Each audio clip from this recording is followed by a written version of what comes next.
y est, tu rentres dans cette grande étape qui est la propreté. Tu as peut-être la pression d'y arriver à cause de la rentrée des classes, ou peut-être que tu te demandes si c'est normal que je sais pas quoi, ou peut-être que tu arrives juste simplement dans cette étape, mais dans tous les cas, ta mission c'est d'y arriver au mieux. C'est pour ça que tu regardes cette vidéo et je vais t'aider à y parvenir de façon positive et éducative. Alors souris, respire, aide-toi de cette vidéo, c'est parti. Salut les types, j'espère que vous allez bien. Je suis super excitée de savoir que toi et ton enfant, vous êtes dans cette merveilleuse étape qui est l'apprentissage de la propreté. Ou en tout cas, que vous y êtes presque.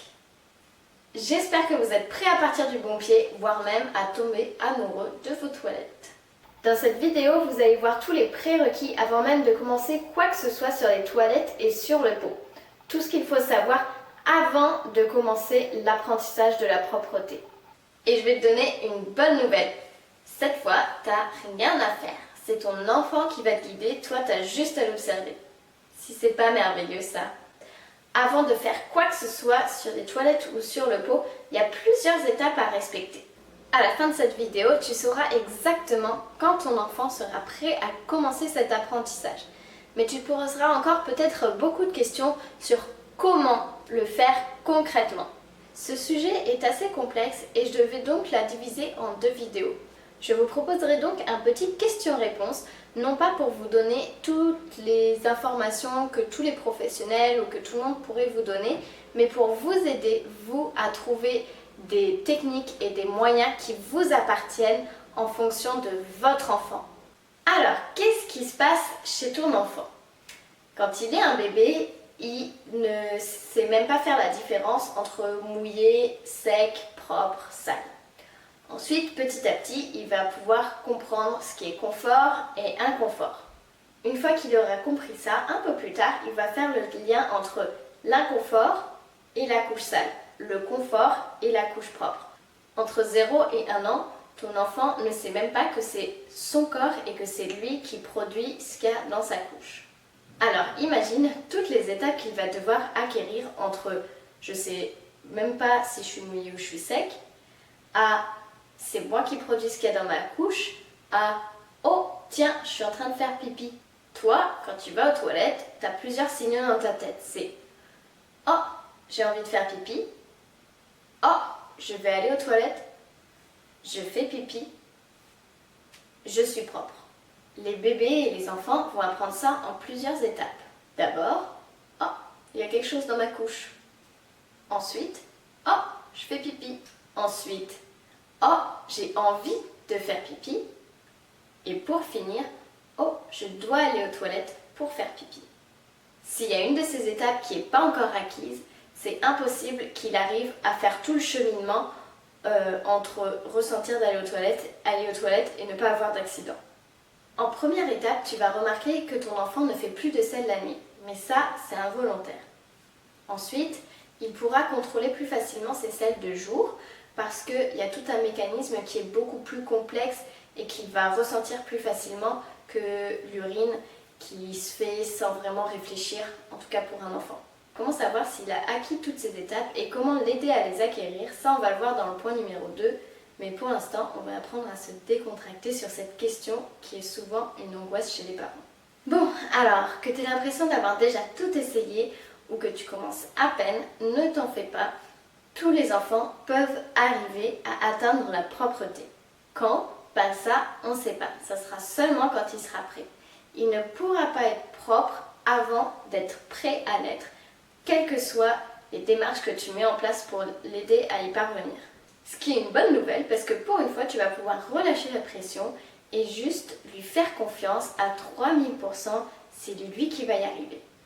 On va redonner 100% du contrôle à ton enfant parce que manger, dormir et l'apprentissage de la propreté sont les 3 choses que seul ton enfant peut acquérir et que tu ne pourras pas l'aider à avoir.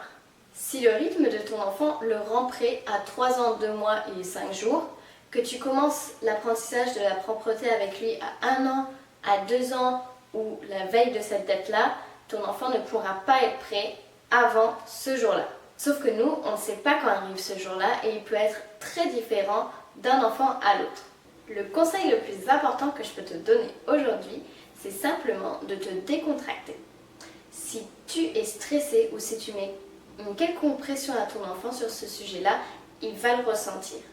Ça pourrait créer par exemple une constipation chronique où l'enfant va essayer de retenir ses selles parce qu'il sent qu'une selle c'est sale ou que tu n'en veux pas parce que tu l'as trop fait comprendre quand il faisait à côté ou quand il en faisait qu'il sentait vraiment mauvais dans sa couche. Ou il peut ressentir que tu exerces un contrôle beaucoup trop fort sur quelque chose que lui seul peut ressentir et il va essayer de regagner ce contrôle allant à la selle où et quand il veut.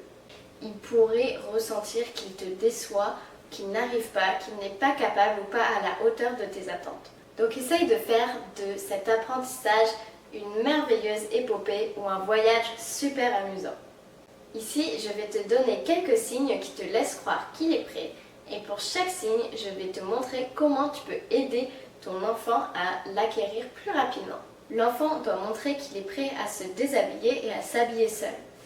Pour ça, tu peux lui mettre des vêtements qui sont plus faciles à enlever ou à mettre et tu peux lui montrer que c'est super amusant de pouvoir choisir ses habits et de pouvoir les mettre le matin comme un grand. Il doit évidemment pouvoir se déplacer d'une pièce à l'autre pour arriver jusqu'au pot ou jusqu'aux toilettes. Pour ça, il est préférable qu'il soit en motricité libre, qu'il ne soit pas par exemple dans un parc et que tu sécurises ta maison pour lui permettre de partir un peu dans tous les sens sans que tu sois inquiète de où il est, de quelles bêtises il pourrait faire et dans quel danger il pourrait se mettre. Il doit savoir suivre certaines demandes, par exemple, donne la balle, va chercher ton jouet, va sur le pot.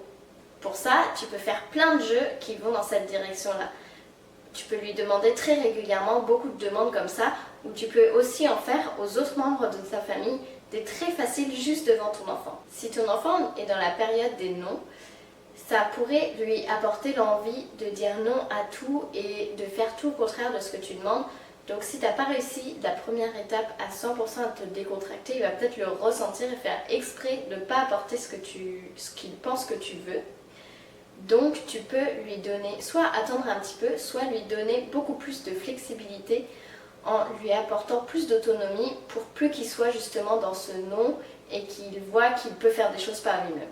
Si ton enfant aime que tout soit rangé, par exemple qu'il va remettre ses jouets dans leur bonne boîte ou la peluche au bon endroit, ça peut montrer qu'il comprend que les objets ont tous une place, comme les selles ou l'urine qui ont leur place dans les toilettes. Pareil, s'il aime être propre, par exemple s'il n'aime pas avoir de la terre dans les mains ou de la pâte à modeler coincée dans l'ongle, ça peut montrer qu'il aime être propre et donc qu'il aura aussi envie d'avoir la couche ou le caleçon propre. Si ton enfant est dans une période où il adore imiter ses parents et faire comme les grands, il peut aussi avoir un intérêt à faire comme nous en allant sur les toilettes. Quand il sera prêt, il aura aussi la sensation d'avoir envie d'aller aux toilettes. Tu peux l'aider à gagner cette sensation, par exemple en lui disant quand il boit le parcours de l'eau. Donc quand tu bois, l'eau est dans ta bouche, puis tu l'avales, ça descend, ça passe un petit peu de temps dans le ventre. Ensuite, toute l'eau que tu as bu en trop, elle va arriver dans la vessie, tu vas sentir, ça sera lourd, ça sera serré. Là, tu auras envie d'aller aux toilettes et quand tu vas le poser dans les toilettes, tu verras, tu vas te sentir beaucoup mieux. Pour cette petite technique, tu peux aussi lui donner beaucoup à boire. Tu lui donnes un peu plus souvent à boire tout en gardant un pot juste à côté. Et puis par exemple 10-15 minutes après qu'il ait bu un verre ou 2 petits verres d'eau, tu peux lui proposer le pot en lui disant « Est-ce que tu sens pas que ton eau elle est descendue jusqu'à ta vessie? Peut-être que tu as envie de la faire sortir s'il y en a trop ?» et lui proposer de s'asseoir sur le pot. Il est préférable d'attendre que l'enfant soit dans une période facile de sa vie.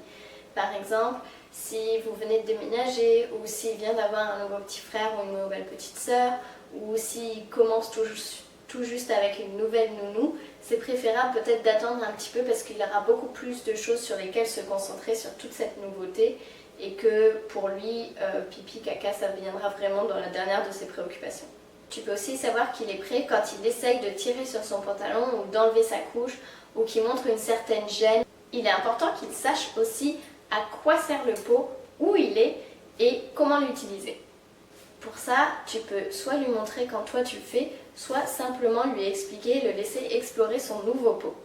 Il faut qu'il comprenne qu'il y ait un lien entre sa couche mouillée ou sa couche pleine et son malaise et la couche propre et son bien-être. Pour ça, quand tu le changes au quotidien, tu peux lui dire « Ah, regarde, je t'enlève ta couche pleine, tu ne devais pas être très à l'aise avec. Je vais te mettre une couche toute propre, toute neuve et tu verras, tu seras beaucoup mieux. » Ton enfant doit comprendre ce qui se passe dans son corps quand il fait l'action. Par exemple, tu peux lui dire « Oh, il y a de l'urine qui sort de ton pénis, tu fais pipi, la prochaine fois tu pourras le faire sur les toilettes. » Ou par exemple, s'il pousse fort pour sortir une selle, tu peux lui dire « Oh, je vois que tu pousses fort pour enlever ton caca de tes fesses à la couche. Peut-être qu'un jour tu pourras même l'enlever de tes fesses aux toilettes comme moi. » Il faut que ton enfant soit aussi serein avec son caca et son pipi. Pour ça, c'est important de jamais dégrader ce qu'il a dans sa couche. Il ne faut pas dire « Oh, il pue ce caca », même si c'est le pire que tu aies jamais vu. Éviter de faire ce genre de phrase qui pourrait le faire comprendre que ça c'est sale et qu'il ne soit pas prêt à le faire sortir. C'est seulement à partir du moment où tu verras la majorité de ces signaux chez ton enfant que tu pourrais penser qu'il est prêt à commencer cet apprentissage. Peut-être que si tu prends vraiment tout le temps qu'il lui faut en attendant que tous ces signaux soient prêts, peut-être qu'il l'apprendra de lui-même parce qu'il sera à 100% prêt à faire comme toi, à être propre et qu'il ressentira quand son besoin est là d'aller aux toilettes. Quand tu as vu tous ces signaux-là chez ton enfant et que c'est pas venu de lui-même, tu vas peut-être commencer à te poser 10 000 questions sur est-ce que je dois le féliciter, est-ce que je dois prendre un pot ou un réducteur de toilette, est-ce que je dois tirer la chasse, est-ce que 10 000 choses comme ça. Et dans cette partie, je vais répondre à toutes ces questions, non pas pour te donner mon avis ou l'avis de 10 000 professionnels là-dessus, mais pour que toi, tu trouves une méthode qui te convient à toi et à ton enfant. Et ça, je pense que c'est le plus important. Et n'oublie pas que le parent est le premier éducateur de son enfant. Alors, on se détend, on passe un bon moment et on traverse cette période avec le sourire. Je vous fais confiance pour aimer, commenter et partager cette vidéo pour que plus de parents puissent retrouver la sérénité dans cette super tâche.